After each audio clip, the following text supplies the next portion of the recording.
Estimados alumnos, hoy vamos a ver un seminario de la Unidad Académica 1 del Departamento de Fisiología de la Facultad de Medicina de la Universidad de Buenos Aires.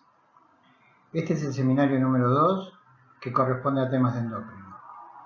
En él vamos a enfocar en dos partes los dos grandes sistemas integradores, el endocrino y el nervioso. En esta primera parte vamos a hablar de la comunicación celular.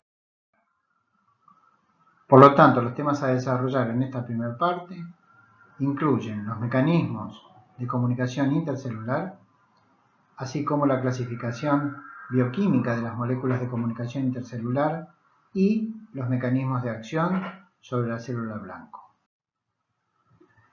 Para introducir el tema, no podemos olvidar los conceptos como el de homeostasis, acuñado por Walter Cannon en la década de 1920, que describió este concepto que todavía se mantiene vigente. Cannon explicaba que el organismo debe mantener su medio interno constante dentro de determinados límites, por lo tanto introdujo el término homeo y no homo.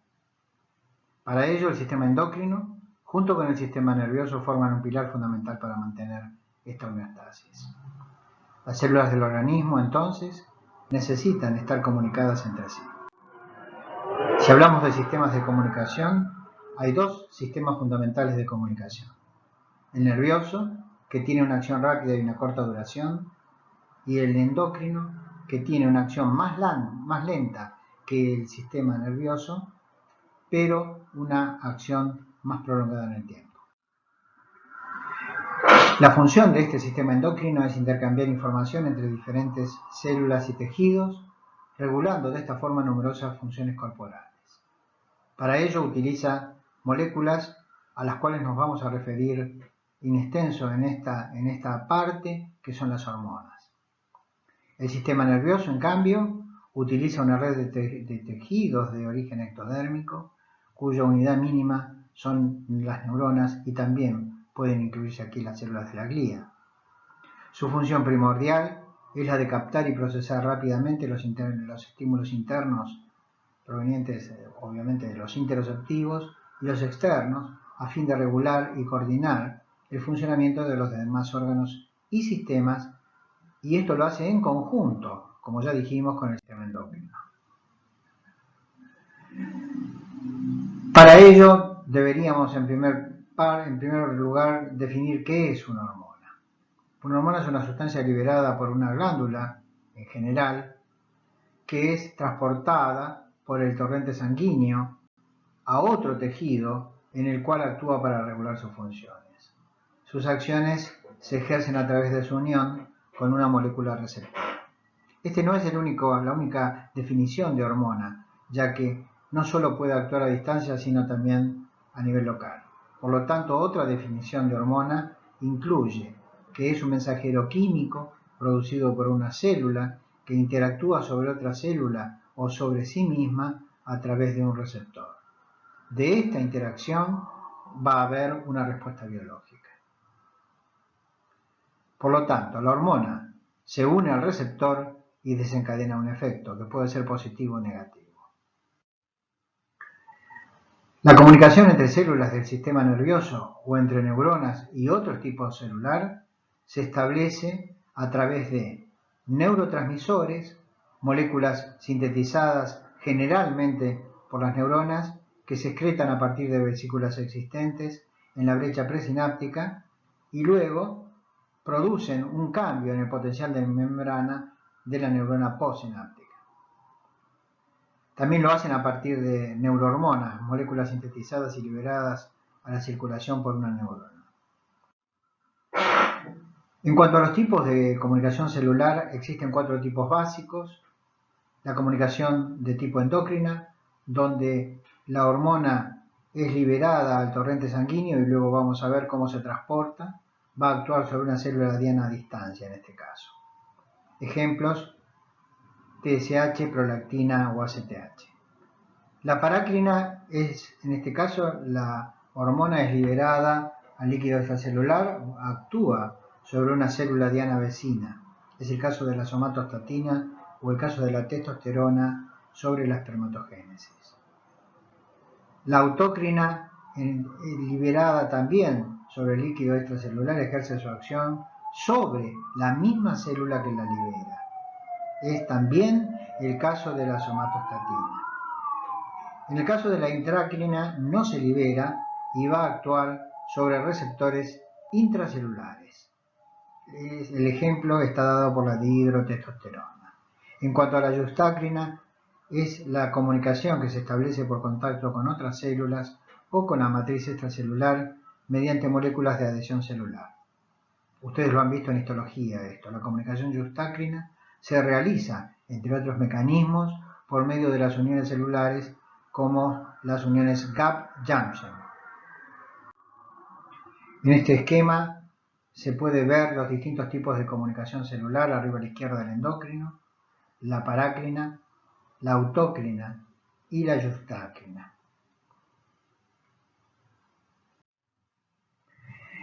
Entonces podemos resumir que en cuanto a las funciones del sistema endocrino está determinado por las hormonas fundamentalmente que intervienen en procesos tan disímiles e importantes como la reproducción, el crecimiento y desarrollo, el mantenimiento del medio interno y la producción y utilización y almacenamiento de energía.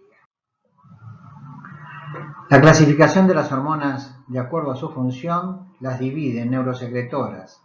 En este caso son neurohormonas que actúan o bien estimulando o bien inhibiendo otras hormonas, en general hipotalámicas, o una función metabólica. Las tróficas, que mantienen el trofismo de las glándulas, por ejemplo las glándulas hipofisarias y placentarias. Las glandulares, producidas por las glándulas clásicas de secreción interna, ya sea las suprarrenales, la tiroides, regulan una función, o en el caso de la tiroides el metabolismo. Las tisulares son producidas por tejidos no considerados endocrinos clásicos, la piel, el corazón, el tejido sanguíneo o el aparato gastrointestinal.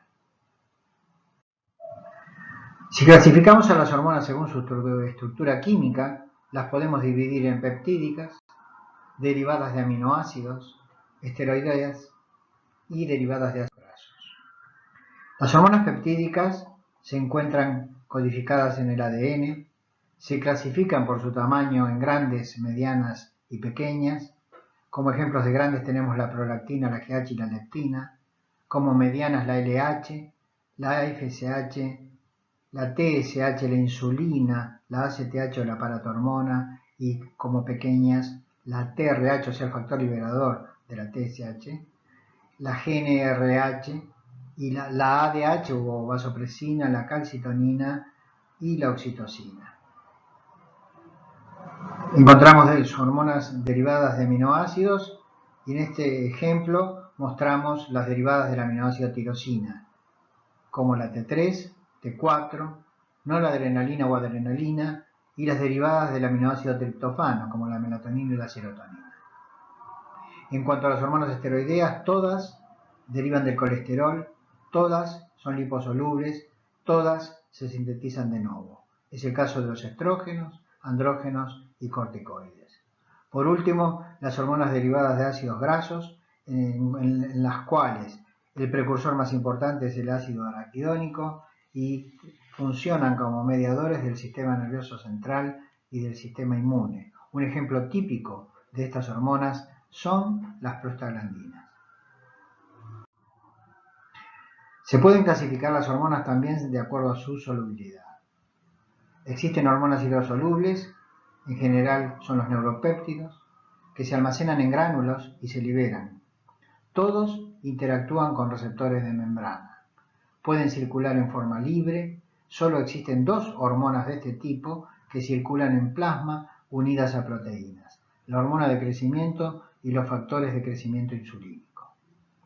En cuanto a las hormonas liposolubles, encontramos los esteroides como estrógenos, andrógenos, cortisol u hormonas tiroideas, entre otras. Van a interactuar en este caso con receptores intracelulares. Todas circulan en plasma unidas a proteínas transportadoras. Por ejemplo, la proteína transportadora de esteroides sexuales. En cuanto al transporte de hormonas, como se ve aquí en el cuadro, una vez que la hormona es liberada a la circulación, puede circular de dos maneras, o bien unidas a proteínas transportadoras, como la mayoría, o bien lo hacen de manera libre. En este esquema se ve que la mayor parte, entre el 95 al 99.9% de las hormonas circulan en plasma unidas a su proteína transportadora, mientras que de manera libre lo hacen tan solo entre el 1 y el 5%. Las proteínas transportadoras en general son albúmina y globulinas específicas para cada hormona. Por ejemplo, la globulina transportadora de esteroides sexuales o de hormonas tiroideas. Evitan la degradación de las hormonas y proveen un pool de hormonas rápidamente disponible en función de los requerimientos celulares. Si hablamos de la vida media de una hormona, se define la vida media como el tiempo necesario para que la concentración de una hormona se reduzca a la mitad. Es decir, a mayor afinidad de una proteína transportadora por su hormona, mayor será su vida media. Aquí hay algunos ejemplos de vidas medias. Las aminas que duran entre 2 y 3 minutos, las hormonas tiroideas como la T3 y T4 que pueden permanecer activas durante 6 a 7 días, los polipéptidos son muy cortas su acción, tienen una vida media de 4 a 40 minutos, las proteínas entre 15 y 170 minutos y los esteroides entre 4 y 120 minutos.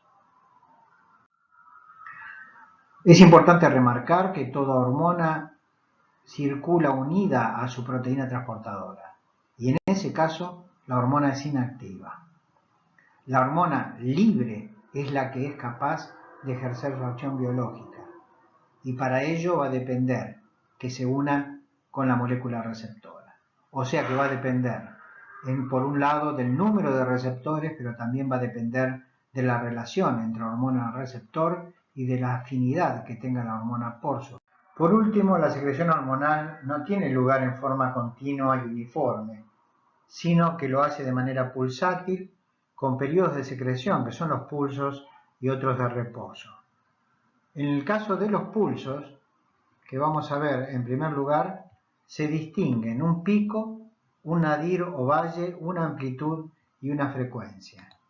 Y en el caso del ritmo, podemos dividir básicamente las hormonas que tienen un ritmo ultradiano, con producciones y liberaciones que duran 90 minutos, como el caso del GnRH, 24 horas, como el cortisol, que tiene un pico a las 8 de la mañana y un valor mínimo a las 23, y circa mensual, como el caso de las hormonas ováricas, cada 28 días.